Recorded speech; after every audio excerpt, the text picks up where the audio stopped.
The Checkpoint is presented by GM Pharma, the first international multinational pharmaceutical company in Georgia. GM Pharma, to serve those who need it most. Valeriya, thank you so much for your time, for this quick catching up. I know how hard and difficult it is for you to find in this terrible routine a few minutes to talk with a Forbes audience. So I hope you're safe, your family is safe, and friends. Thank you again for your time. Thank you so much for having me. Please tell me, I really want to begin a bit from the early period. I know it's going to be rather difficult for you right now emotionally to remember this period maybe, but at the same time, maybe for some period during this interview, you will brief our viewers and followers about the purpose of the establishment of the ministry where you are presented as a deputy minister. So tell us about the purpose and the aim, why it was established, what was the team, what were the aims, etc., and things like that. Yeah, thank you. So as you have mentioned, the Ministry of Digital Transformation of Ukraine is a new ministry. The ministry was established 2.5 years ago. And before the war, we were about very fast pace. We do have a philosophy in our ministry. We want to transform people's lives, institutions, and businesses for better with the help of digital technology. And for these 2.5 years, we have done lots of impressive reforms. We were working on, state in a smartphone, which is the presidential project. And I think that our ministry was successful in presenting a completely new and modern vision for Ukraine. So we had 4 strategic goals for the ministry, which were the first one, to make 100% of public services online. The second one is to cover all of the country with an access to the internet. Then to teach 6 million of Ukrainian people with digital literacy skills. And the fourth goal is to increase the level of IT in GDP of Ukraine up to 10%. And to achieve those goals, we have established an ecosystem of national projects, which is called DIA. By the way, DIA in Ukrainian means action.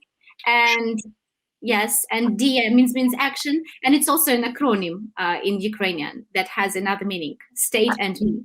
But nevertheless, so DIA ecosystem has 5 different projects, which is DIA app, one of the probably most popular apps in Ukraine. There are more than 16 million users, so it's mainly documents in smartphone. And the reason of the popularity is the services which are engaged in this app, or anything else? Absolutely. So you know that Ukraine, we've managed to introduce world's first digital IDs, which are full legal counterparts to the plastic and paper documents. So all of the documents are now in your app, and there is no need to use plastic or paper ones, and it is very, very useful in the lifetime, in life. Friendly and comfortable, everything in just one space, correct? Yeah. And also in the app, there are placed most popular services, for example, taxes and so on. Then the second project is a state portal for public services, DIA, where more than 70 services are placed. So this is actually the portal where we planned to digitize all the services in 4 years. Then the project DIA Digital Education, which is a national program for digital literacy, which has 2 components: the National Educational Platform for Digital Literacy, and also the network of offline hubs to give an opportunity for people of elegant age to study digital literacy. DIA City, the first virtual business country, and DIA Business, the national project for the development of SMEs. So these are 5 main projects, everyone with its own goals, with its own target audience, with lots of achievements for these 2.5 years. And this is exactly why DIA is so popular among Ukrainian citizens. Valeria, can I consider that DIA was a basement for something that would definitely cover all the four direction what you have identified for the Ministry of Digital Transformation in a way to implement and achieve all the goals and aims which were declared 2.5 years ago? Yeah, you're absolutely right. So then, on this perspective, it's difficult to say that let's consider that we do not have war time at this period. How do you evaluate personally those those aims and purpose of the ministry itself? Was it achieved or it was on its way to achieve? Because for 2.5 years you were considered to implement everything within the 4 years. Am I right? Yeah, Yeah. that's And right. so, what was implemented and what remains as on the standby mode or under construction or things like that? Yeah, as I've mentioned before, we were about very fast pace. So I would say that all of the benchmarks that were put to our team were achieved in this period of time. So when we are looking, for example, for DIA app, all of the plans were realized, were implemented. But it is also important to mention that last 2 years it was COVID-19, so Yeah. lots of services and lots of things we had to do, like ad hoc solutions. And by the way, COVID-19 certificates, for example, were among the first recognized by the European Union, and they were placed in DIA app, I mean in Ukrainian version. I would definitely say that we have achieved everything we planned, and we were on the pace to achieve all the strategic goals. Both. At the Yes. same time, within the ministry, you're covering EU direction. Am I right? Yes. Also, yes. Valeria, could you be so kind to describe more precisely? Is it a part that some Ukraine was moving to synchronize all its legal base, legislation, internal bylaws, and things like that through the ministry, which was coordinating within the ministry. I'm sorry, within the government. I mean, all these procedures, and were you covering all the activities coming through EU to get closer to all those values, membership candidates, and all the other status remaining for now? So our part is about digital single market. Like in Ukraine, there are deputy ministers for Euro integration in every ministry. So every deputy is responsible for its own part. I got you. So there is no centralized ministry of EU direction, but in all the ministries there are just at least one person, yeah, as a deputy minister, yeah, who is responsible for EU. You're almost right. Yeah. So the deputies with their teams, there is no ministry, but we do have a vice prime minister for Euro integration with her office for Euro integration. So she is coordinating all of the activities and all of the plans and all of the projects which are in progress. Which are in progress. Tell me about the team and about the Ministry of Digital Transformation after 24th of February.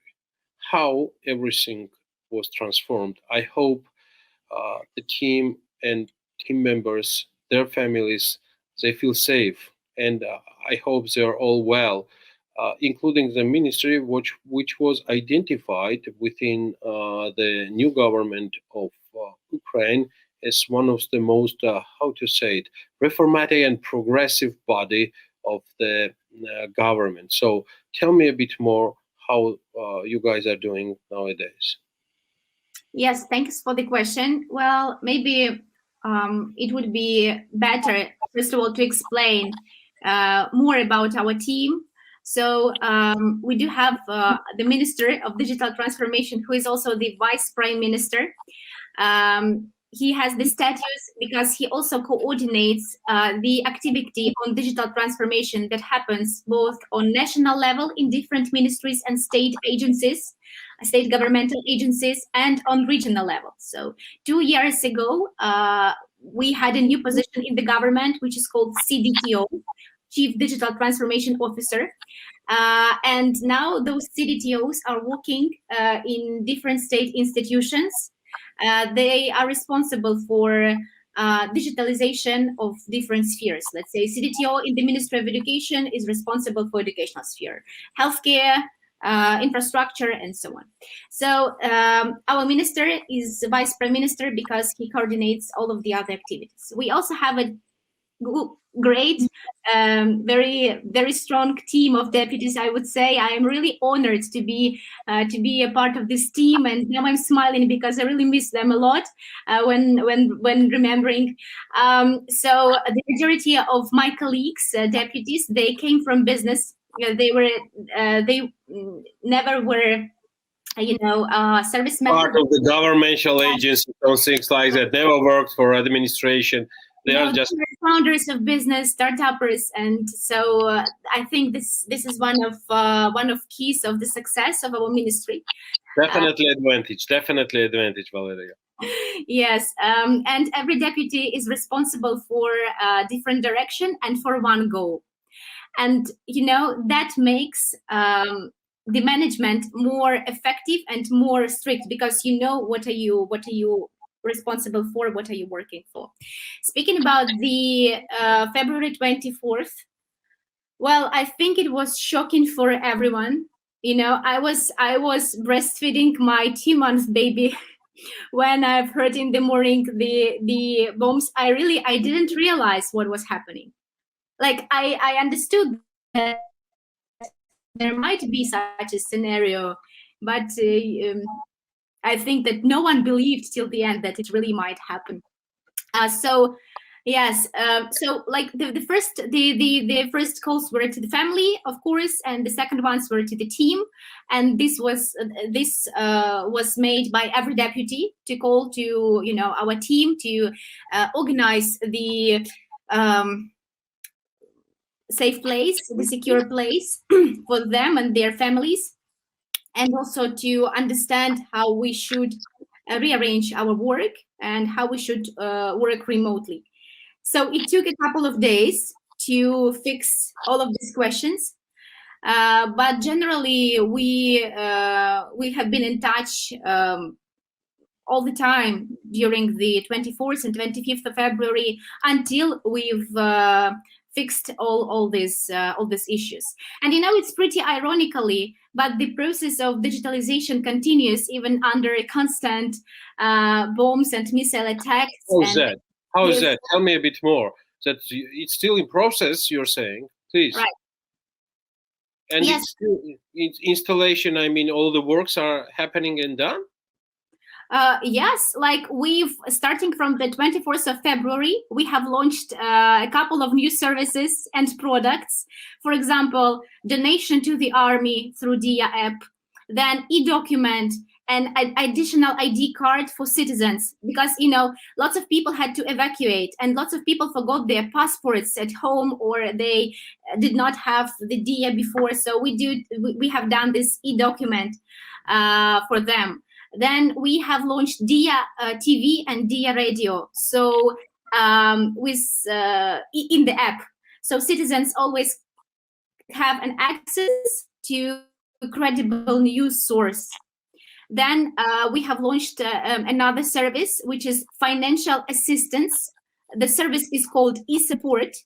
So people who evacuated, they receive financial support from government, and they can apply in DIA app for this support to give this financial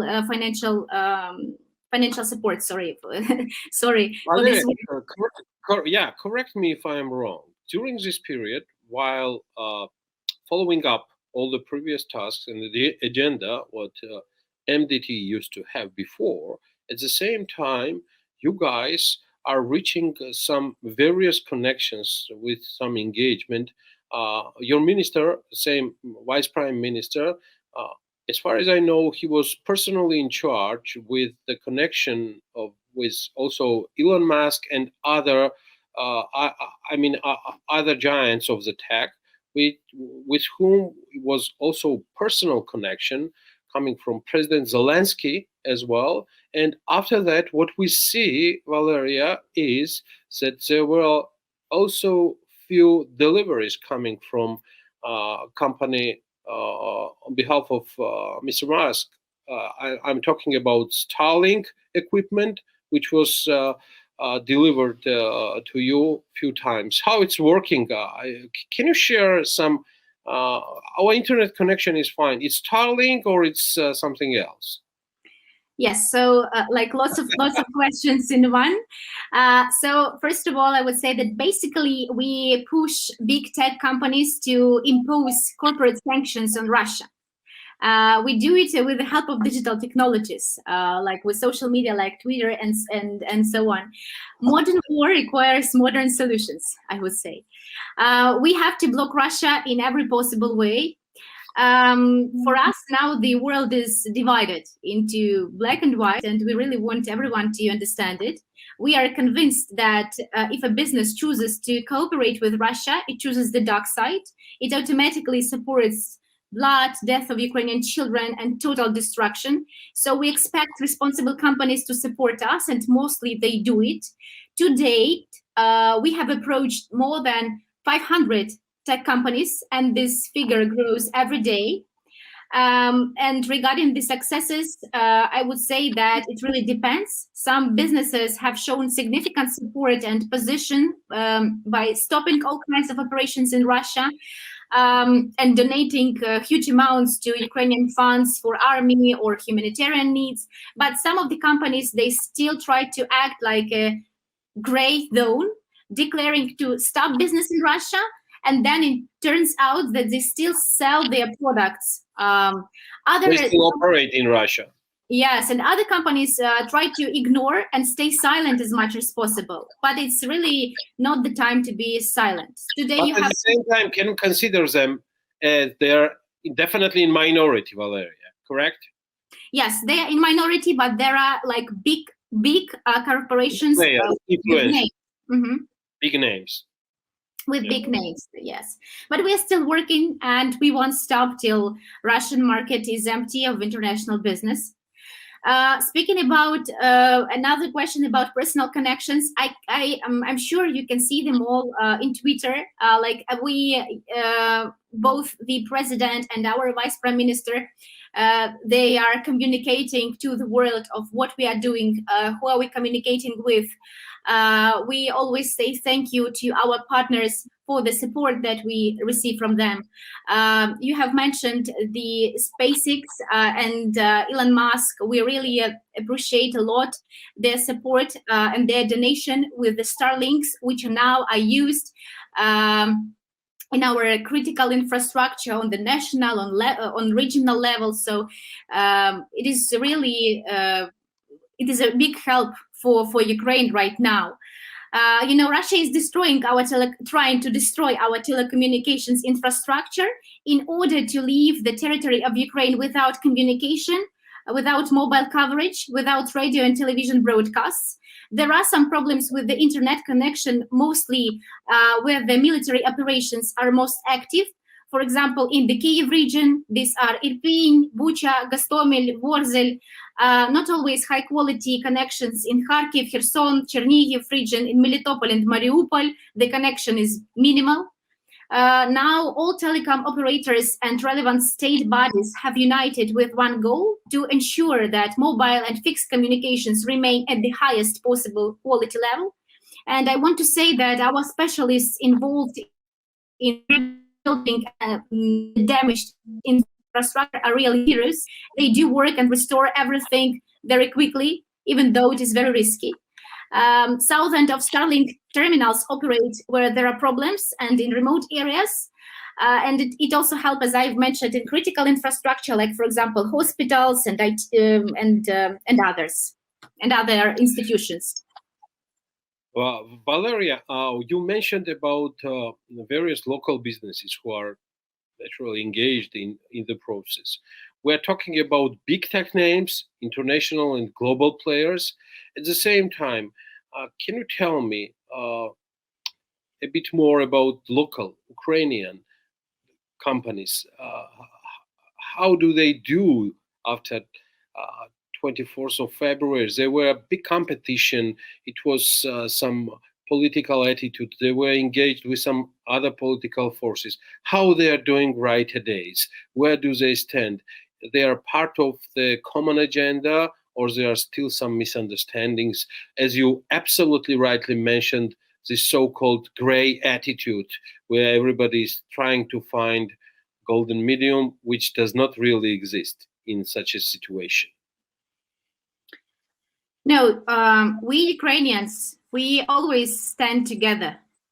So when we are speaking about local companies, IT companies, big companies, or SMEs, or even startups, we are working like, one mechanism. Alongside. So alongside, you're right. So there are companies, there are people. Everyone helps in the way that they can. Someone can help with donations to the army. Someone help to restore the economy of Ukraine, by keeping working and paying taxes and so on. Of course, I say that I would say that all of the companies, all of the Ukrainian companies are 100% pro-Ukrainian, and if let's say someone needs help, one call to any company, or even not to a company, to a person, and you will get this help that you're needed. Yes. Okay. Now, my final question goes, Valeriya, definitely to the following. Ministry, MDT today, is it with a proper agenda? Can we deliver the message? We can see how government is operating on the daily basis through social networks and things like that.